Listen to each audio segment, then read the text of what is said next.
Madhara mojawapo ambaye anayapata mtu mwenye hii changamoto ya gadi anapokaa nayo kwa muda mrefu hupelekea changamoto ya uvimbe kwenye koo, yani inaitwa esophagitis. Huu ni uvimbe au majeraha ambayo huwa yanatokea kwenye ukuta wa koo, kwa sababu ile acid inapomshambulia mara kwa mara, mtu huyu mpelekea kupata maumivu makali sana, na hivyo ushindwa kumeza chakula chochote. Lakini pia mtu huyu atapata vidonda kwenye koo, yani esophageal ulcers, ambayo sasa hii acid huwa inashambulia sana ule ukuta na upelekea vile vidonda, na vile vidonda humfanya mtu sasa kushindwa hata kufanya shughuli zake za kawaida. Lakini pia mtu huyu ataanza kuona mate pamoja na makohozi yanatoka yakiwa yameambatana na damu.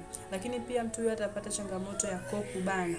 Kwa nini koo linabana? Kwa sababu asidi ikishatengeneza vidonda huwa vinaacha makovu, lakini yale makovu hupelekea mtu huyu kushindwa kabisa kula chakula vizuri. Lakini pia mtu huyu atakuwa anahisi kama vile